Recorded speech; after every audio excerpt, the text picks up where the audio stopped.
Welcome back to my channel uncut Xiaomi. বন্ধুরা, আজ শনিবার 22শে জুন। আজ একটা বিশেষ দিন। শনিবার রাত 9টায় তোমাদের সাথে তো দেখা হয় এবং তোমাদের সাথে আমি আমার মনের আনন্দ বা কষ্ট সবকিছু শেয়ার করে নিই, কিন্তু আজ একটা বিশেষ জিনিস শেয়ার করব। আজ আমার গুরুজি পণ্ডিত ভি বনসারাজির জন্মদিন, 102তম জন্মদিন।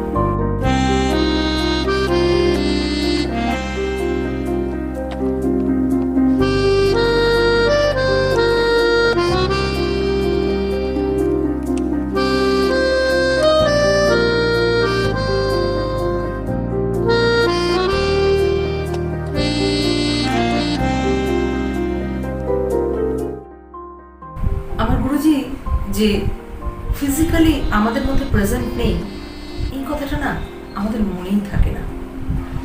কি অদ্ভুতভাবে এই দিনটাতে আমরা আনন্দে মেতে উঠি। আমরা বলতে আমি এবং বনসারাজির যে সমস্ত ছাত্রছাত্রী মানে ছিলেন, তাদের সঙ্গে যাদের সঙ্গে আমাদের আলাপ আছে, মানে এখনো যোগাযোগ আছে, এবং তার মিউজিশিয়ান যাদের সঙ্গে এখনো যোগাযোগ আছে, আমরা এই দিনটিতে একত্রিত হই এবং ভীষণ আনন্দে কাটাই। শত কাজ থাকা সত্ত্বেও আমরা এই দিনটাকে কখনো মিস করি না। ভি বনসারা হলেন আমার কাছে অন্তত একটা আবেগ, একটা ইমোশন। যে ইমোশনকে ছাড়া মানুষ বাঁচতে পারে না, সেই রকম একটা ইমোশনের নাম হচ্ছে ভি বনসারা। ভিস্তাস মানে হচ্ছে তেজি ঘোড়া, আর ভি ফর ভিক্টরি। সবসময় জয়ের মুখ দেখতে ভালোবাসতেন ভি বনসারাজি।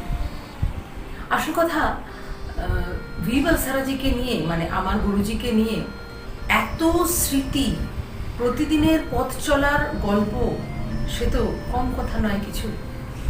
সুতরাং তার স্মৃতি যদি আমি স্মৃতিচারণা করতে চাই, তাহলে সেটা বোধহয় শেষ হবে না। তাও আজকে একটা বিশেষ দিন, তাই তোমাদের সাথে কিছু কথা ভাগাভাগি করে নেব। কিছু ভালো লাগার কথা, কিছু মজার কথা, যার জন্যই ভাবলাম আজকে বনসারাজির জন্মদিনটা এইভাবেই সেলিব্রেট করি।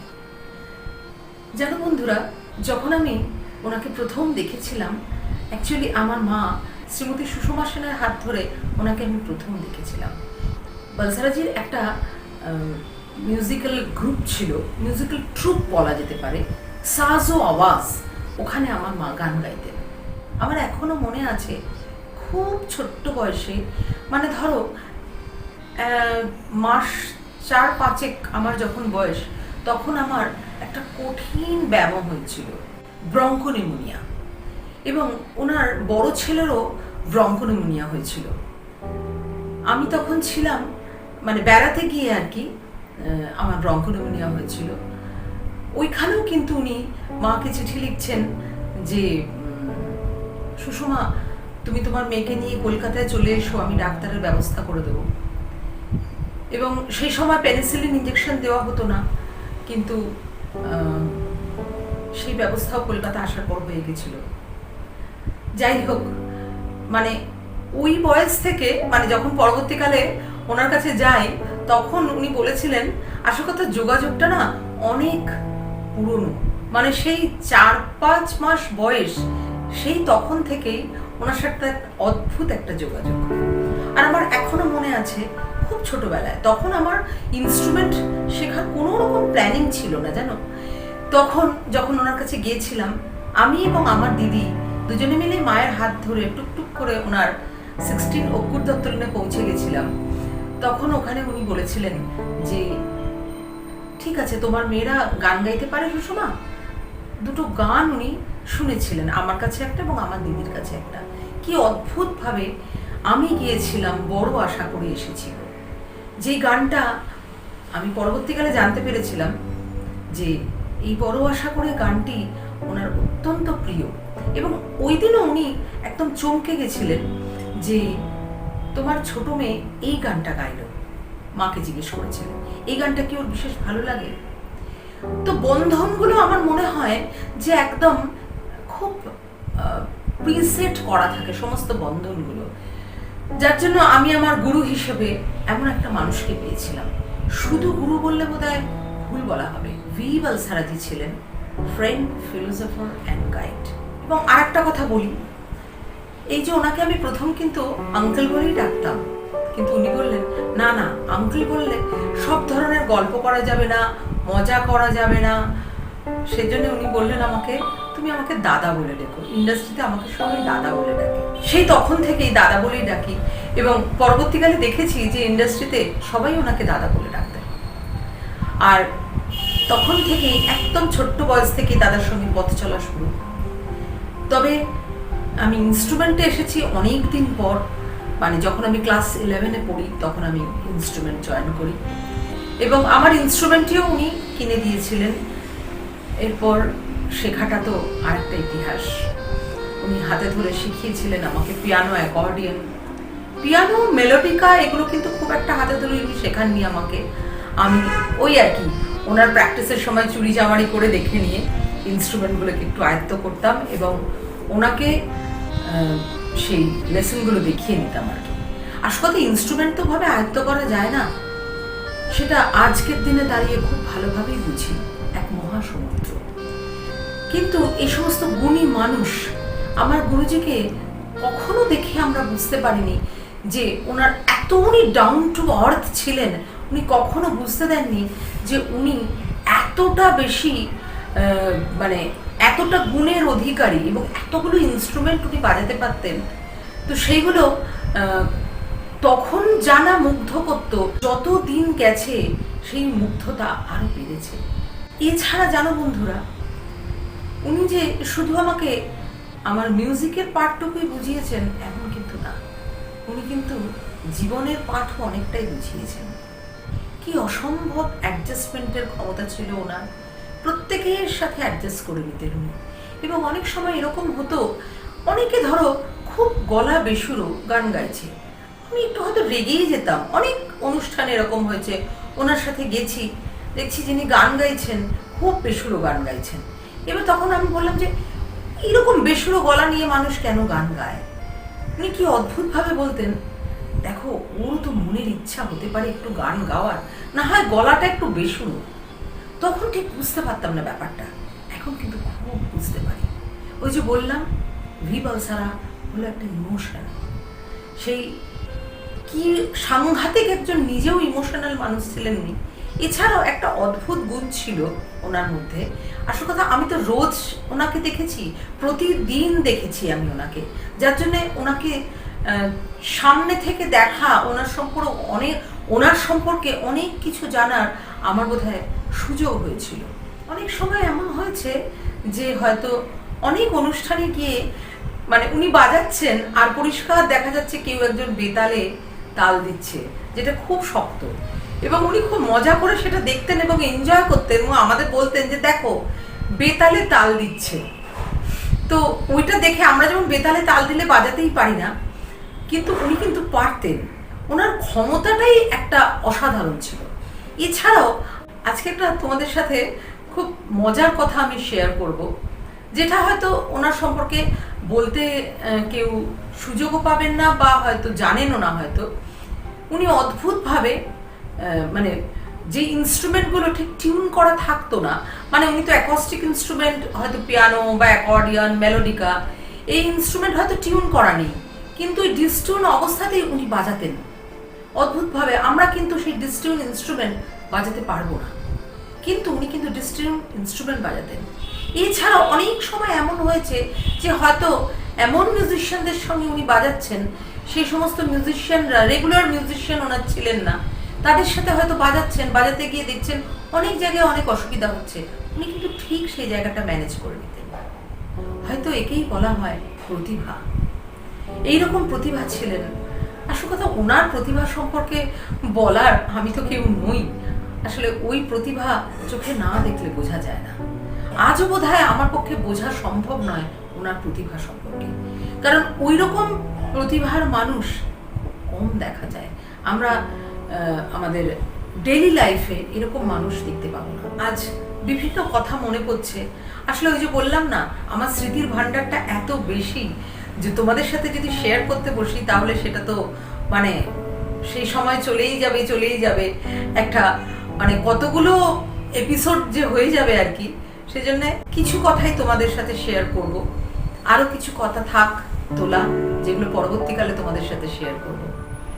ওনার হাত ধরে আমার এই গান বাজনার জগতে প্রবেশ করা এবং সেই জগতেও আজও আমি রয়েছি এবং ওনাকে স্মরণ করেই আমি প্রতিদিন এগিয়ে চলতে চাই। আসলে কি জানো, উনি এমন একটা মানুষ ছিলেন, ওই এমন একটা ইমোশন ছিলেন যে ইমোশনটাকে প্রতিনিয়তই আমরা মনে করি, কোনোভাবেই ভুলে যাই না। জানো বন্ধুরা, আর বিশেষ কিছু কথা মনে পড়ছে, উনি না ভীষণ বাঙালি খাবার খেতে ভালোবাসতেন। উনি তো পার্সি ছিলেন, তারপরেও কিন্তু উনি বাঙালি খাবার খেতে অত্যন্ত ভালোবাসতেন। আমাদের বাড়িতে যখনই লক্ষ্মী পুজো হতো বা সরস্বতী পুজো হতো উনি কিন্তু আসতেন। বিশেষ করে লক্ষ্মী পুজোতে উনি আসতেন এবং আসতেন সকালবেলা চলে আসতেন এবং ওনার শর্ত দেওয়া থাকতো যে ওনাকে সেদিন সর্ষে ইলিশ খাওয়াতে হবে। যাই হোক, ওনার জন্য সর্ষে ইলিশ, উনি সর্ষে ইলিশ খেতে খুব ভালোবাসতেন। উনি খেতে ভালোবাসতেন রসগোল্লা, উনি খেতে ভালোবাসতেন পোস্ত, এই সমস্ত বাঙালি খাবারের প্রতি ওনার খুব নজর ছিল। আর একটা বিশেষ জিনিস খেতে ভালোবাসতেন, সেটা হচ্ছে কাজু বরফি। এবং আমি ওনার জন্য নিয়ে গেলে ওই কাজু বরফিটাই নিয়ে যেতাম। এবং অদ্ভুত ব্যাপার জানো বন্ধুরা, ওনার কাছে কত যে মিষ্টি মানুষজন নিয়ে আসতেন, কিন্তু আমার ওই আনা কাজু বরফিটাই কিন্তু উনি খেতেন, বাকিগুলো হয়তো বিলিয়ে দিতেন। কিন্তু ওনার যে অকুর দত্ত লেন, ওনার মিউজিক রুম যেটা ছিল আর কি, সেইখানে একটা রেস্ট রুম ছিল। সেই রেস্ট রুমের মধ্যে আমি যখনই কাজু বরফি ওনার জন্য নিয়ে যেতাম, উনি মানে তখনই সঙ্গে সঙ্গে রেস্ট রুমে মানে উনি বেরোবার সময় ওই কাজু বরফিটা নিয়ে বেরোবে, ব্যাগের সামনে রেখে দিতেন আর কি। তো এরকম ছোট ছোট অনেক কিছু মনে পড়ে যায়। একবার জানো বন্ধুরা, আমি একবার লা কম্পার্সিটা বলে একটা পিস আছে, তো সেই পিসটা শেখার পর উনি আমি মানে ওনাকে লেসন দিচ্ছি আর কি, আমি বাজাচ্ছি। তো হঠাৎ করে পিছন ঘুরে তাকিয়ে দেখছি যে উনি একটা ঝুলঝাড়ু নিয়ে দাঁড়িয়েছেন। তারপর উনি বললেন যে, তখন আমি চমকে গেছি যে কি হলো, তুমি এটা নিয়ে দাঁড়িয়েছো? না, তুমি এটা ভুল বাজাচ্ছ, আমি তোমাকে এটা দিয়ে মারবো। তো ওইটা নিয়েই কিছুক্ষণ হাসলাম আর কি। আর এত সেন্স অফ হিউমার ওনার ছিল। আর একটা তোমাদের ছোট্ট গল্প বলি। এখনকার যিনি খুব নাম করা মিউজিক ডাইরেক্টর ইন্দ্রদীপ দাশগুপ্ত, ওনার সাথে একটা ছোট্ট ঘটনা যেটা আমার আজও মনের মধ্যে গেঁথে আছে। তো ওনার পলসারাজির একটা রেকর্ডিং ছিল ঢাকুরিয়ার ওম স্টুডিওতে। তো ওখানে তখন এই ইন্দ্রদীপ দাশগুপ্ত, মানে যার অরিজিনাল নাম হচ্ছে চিরদীপ দাশগুপ্ত, তো সেই চিরদীপ দাশগুপ্ত তখন একদমই খুবই ছোট আর কি, তখন খুব কম বয়স। এটা আমি বলছি হয়তো অ্যাবাউট 2000 কিংবা 2001 এরকমের কথা। তো তখন ওমের যে ফ্লোর, সেখান থেকে পালসারাজি লিফটে নামবেন, আর তখন লিফটটা জাস্ট রিচ করেছে, তখন ওখান থেকে ইন্দ্রদীপ আর কি বেরোচ্ছেন। তো দাদা জিজ্ঞেস করলেন, আচ্ছা তোমারই তো নাম চিরদীপ, তাই তো? তো খুব ঘাবড়ে গেলেন, তখন তো ইন্দ্রদীপ খুব ছোট, উনি খুব ঘাবড়ে গেলেন। ঘাবড়ে গিয়ে জিজ্ঞেস করলেন, না স্যার, ওটা চিরদীপ নয়, ওটা চিরদীপ। এটা কিন্তু দাদা বুঝতে পারছেন যে এটা উনি ইচ্ছা করে বলছেন, কিন্তু ইন্দ্রদীপ তো দাদাকে চেনেন না, সো উনি বুঝতে পারছেন না যে দাদা মজা করছেন ওনার সাথে আর কি। তো উনি যতবারই ওটা কারেক্ট করছেন যে না দাদা, আমি চিরদীপ নই, চিরদীপ, ততবারই দাদা বলছেন, হ্যাঁ হ্যাঁ আমি শুনতে পেয়েছি তোমার নাম চিরদীপ। তো সেইটা নিয়ে তো আমি তো মানে পরে আর কি ভীষণ হাসি পাচ্ছিল আর কি। ওই দাদা যে মজা করছেন এবং উনি সেটা বুঝতে পারছেন না। আমরা যেরকম মজা করলে, দাদা মজা করলে আমরা এনজয় করতাম। তো যেহেতু ইন্দ্রদীপ ওনাকে তখনও পর্যন্ত ভালো করে চিনতেন না, আমি জানি না পরবর্তীকালে ওনার সাথে কতটা ইন্টিমেসি হয়েছিল, কিন্তু ওই যে দাদার ছোট ছোট সেন্স অফ হিউমার, মজা করতেন উনি আর কি, সেটা ভীষণ রকম আনন্দের সাথে উনি গান বাজনাটা করতেন। এবং এটা আমাদের কাছে একটা বিশাল প্রাপ্তি যে ওইভাবে দিনের পর দিন ওনার কাছে শিখেছি এবং জীবনের অনেক পাঠ পেয়েছি, এবং তাই বোধহয় আজ জীবনে চলতে অনেকটা সুবিধা হয়। আমার মা চলে গেলেন, আমার গুরুজি যাবার আগেই আমার মা চলে গেলেন। আমার গুরুজি গিয়েছিলেন 2005-এ, আর আমার মা চলে গেছিলেন 2001-এ। তো আমি তখন মায়ের জন্য প্রায় মন খারাপ করতাম।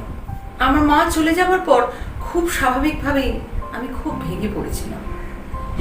তখন উনি বারবার বোঝাতেন যে যিনি চলে গেছেন তাকে ওভাবে টেনে ধরে রেখো না।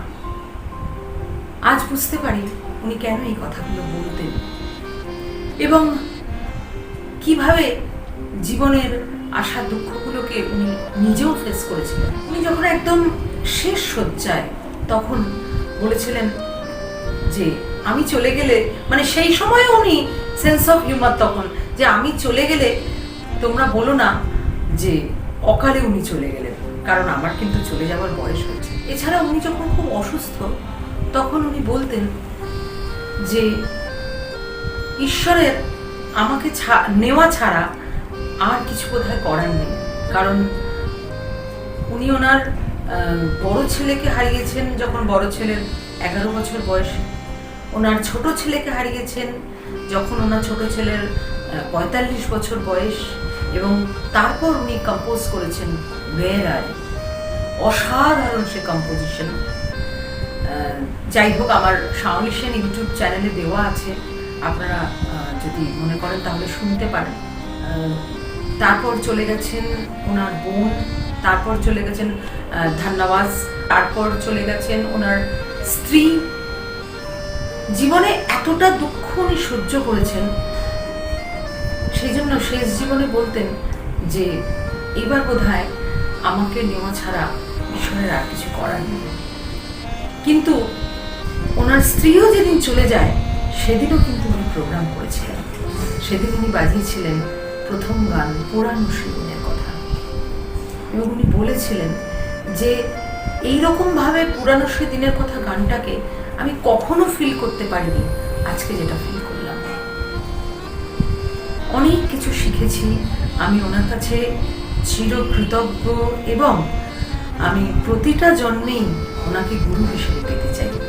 এটা আমার মনের সুপ্ত বাসনা। যাই হোক বন্ধুরা, আজ বড্ড বেশি ইমোশনাল হয়ে পড়ছি। আসল কথা, আমার ইমোশন নিয়ে কথা বলছি, তো আমার কাছে তো আমার গুরু একটা ইমোশন।